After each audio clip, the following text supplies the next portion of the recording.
Olá, sejam bem-vindos ao Unity Atualiza, uma iniciativa da Unity Agro que tem como objetivo levar aos produtores rurais e aos engenheiros agrônomos os resultados da pesquisa científica mais recente e de maior relevância para a produção agrícola.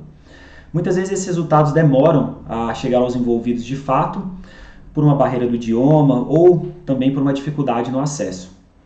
Meu nome é Mário Cunha, sou gerente de pesquisa, desenvolvimento e inovação da Unity Agro e para o módulo de hoje, eu trouxe o artigo que, por uma tradução livre, tem o título de Nível de suficiência de nitrogênio como parâmetro para adubação em pré-pendoamento no milho. Essa pesquisa foi conduzida na Universidade do Arkansas, nos Estados Unidos, por Santos e seus colaboradores, e a publicação foi realizada pelo Agronomy Journal. Quem tiver interesse no material completo, o link para o artigo vai estar na descrição.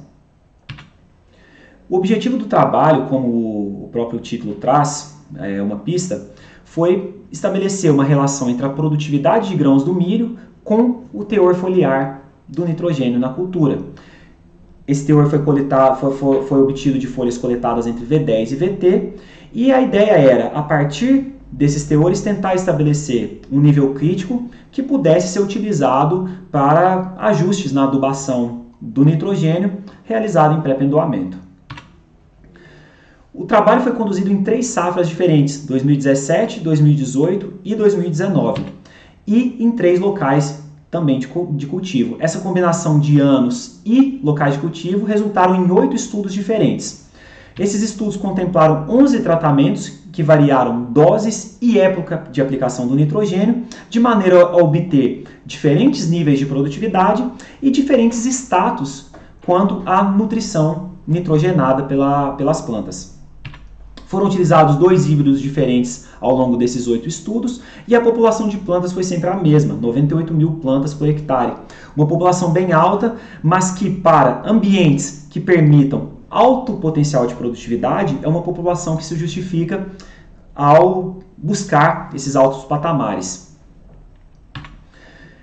As variáveis analisadas foram somente 2, sendo que uma delas foi desdobrada em 3 tempos diferentes. Então essa primeira variável foi o teor de nitrogênio foliar, coletado em 3 tempos, V10, V12 e VT. E a outra variável foi a produtividade de grãos.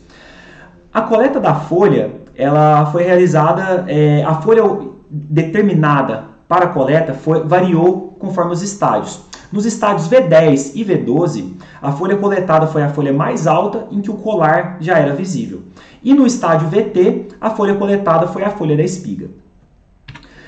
Só para relembrar, né, essa estrutura do colar, então está aqui para uma ancoragem visual, para quem estiver vendo, então essa é a estrutura do colar. Então a folha que será a folha diagnóstico, a folha índice para a realização desse trabalho e para utilizar as referências desse trabalho, seria a folha mais alta, essa folha aqui, em que o colar já é visível. Então essa seria a folha amostrada. Então vamos para os resultados. Esse primeiro resultado que está na tela, na minha concepção, ele nos traz a grandeza desse trabalho, porque a produtividade dos tratamentos variou entre pouco menos de 2 toneladas por hectare para pouco mais de 20 toneladas por hectare, então 10 vezes mais. Então, por que isso é tão importante? O que dá uma força tão grande para os resultados desse trabalho? Primeiro, a gente tem uma faixa de produtividade bem ampla, que nos permite utilizar esses dados para uma grande extensão de ambientes de produção. E um outro ponto muito importante é que neste trabalho haviam áreas de altíssimo potencial de produtividade. E, sendo esse ajuste fino da adubação nitrogenada muitas vezes uma estratégia de alta relevância para esses ambientes de alto potencial de produtividade, então os resultados desse trabalho se tornam mais importantes ainda. A média da produtividade foi 12 toneladas e meia. Os teores foliares também variaram bastante, de 10,5 até quase 37 gramas por quilograma de N. E isso é bem interessante que mostra, né, que aqueles tratamentos variando doses, época de N, gerou uma gama diferente quanto ao estado nutricional da planta em relação a esse elemento. Então vamos para os resultados que são os resultados principais, que é a correlação entre essas duas variáveis, né, teores foliares e produtividade. Então aqui estão os 3 gráficos para os 3 estádios. No eixo X, aqui na horizontal, teor de nitrogênio, né, variando aqui do próximo de 10 até os 37, alguma coisa ali, gramas por quilograma de N. E no eixo Y a produtividade, para os 3 estádios diferentes. O que é importante a gente observar? Que independente do estádio, o modelo escolhido foi o mesmo. O melhor modelo ajustado pelos autores, encontrado pelos autores para o ajuste, foi o modelo linear platô. O que esse modelo nos mostra? Que a gente tem um incremento crescente na produtividade conforme o teor de nitrogênio aumenta até que se atinge um platô, um determinado ponto a partir do qual o aumento do teor de nitrogênio não mais aumenta a produtividade de grãos de milho. E isso é muito interessante, acho que não poderia haver um modelo melhor, porque ele nos mostra que haverá, de fato, um ponto marcante no qual antes desse haverá a resposta e após esse não mais. A gente consegue tanto ajustar a adubação para evitar excessos, quanto corrigir faltas ali na dosagem recomendada anteriormente.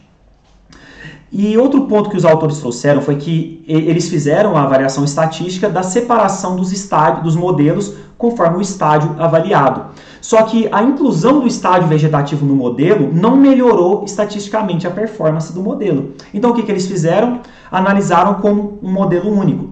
Então esse novo modelo único também foi submetido a um ajuste linear platô e da mesma forma, aquela mesma interpretação, né? Agora a gente tem um marco onde a partir disso não haverá mais resposta ao aumento do estado da nutrição nitrogenada da planta, e menor do que isso, a gente tem incrementos crescentes na produtividade. E isso é bastante desejável quando a gente pensa em informação utilizável na produção agrícola. E qual foi o ponto aqui? Qual foi o valor? Então, o teor de 30,4 gramas por quilograma, mais ou menos 8, seria, que é essa faixinha cinza, né, ou o ponto, a linha pontilhada vermelha, seria o nosso marco ali para tomada de decisão. Só que aqui, né, para a gente ser mais prático e até conseguir transmitir melhor essa informação e difundir melhor, a gente pode simplificar para o 30. Esse valor de 30 gramas por quilograma pode ser apresentado como um índice de alta confiabilidade ao nos indicar se o estado nutricional da planta está bom ou está satisfatório ou não em relação ao nitrogênio. Então, isso aqui é bastante interessante, com bastante aplicabilidade, tendo a faixa enorme de produtividade, como a gente falou, o número de anos, o número de campos avaliados, enfim. E só por curiosidade, né, o modelo foi ajustado com altíssima significância, né, menor do que 0,01%. Isso é bastante interessante. Então, as conclusões derivadas desses resultados foram que a utilização dos teores de nitrogênio nos estádios entre V10 e VT são uma ferramenta viável para avaliar a necessidade da aplicação de N em pré-pendoamento e que o nível de suficiência é 30,4. Abaixo desse, essa aplicação do nitrogênio se faz uma prática que tem alto potencial de promoção de produtividade para as plantas, de aumento da produtividade das plantas. A escolha desse artigo para o módulo de hoje foi realizada pois se trata de uma pesquisa em que seu resultado tem alta aplicabilidade no campo. Isso pois ela parte de uma prática de fácil adoção pelos produtores e pelos técnicos, que é a análise foliar, e por ter uma robustez muito grande da sua base de informações para a geração dos resultados, pois foi um trabalho que contemplou uma faixa de produtividade de 2 a 20 toneladas por hectare, então bastante representativo, foi realizado em 3 safras diferentes, em 3 locais diferentes. Então a amplitude dos dados desse trabalho foi bastante interessante. E além disso, um outro ponto muito relevante é que o trabalho mostrou que a utilização da análise foliar, mesmo em estádios mais precoces, como o estádio V10, já nos permite diagnosticar o estado nutricional do milho em relação ao nitrogênio. Então isso nos dá tempo para o manejo, porque se a gente utiliza as referências padrões lá em VT, R1, já não tem tempo hábil para realizar as práticas necessárias, e em V10 ainda é possível. Se você gostou da iniciativa, do que foi apresentado, curta, compartilhe, leve esse material aí para quem vocês acham que possa ter interesse, e caso fique algum questionamento, alguma consideração, usem os comentários. Muito obrigado e até a próxima.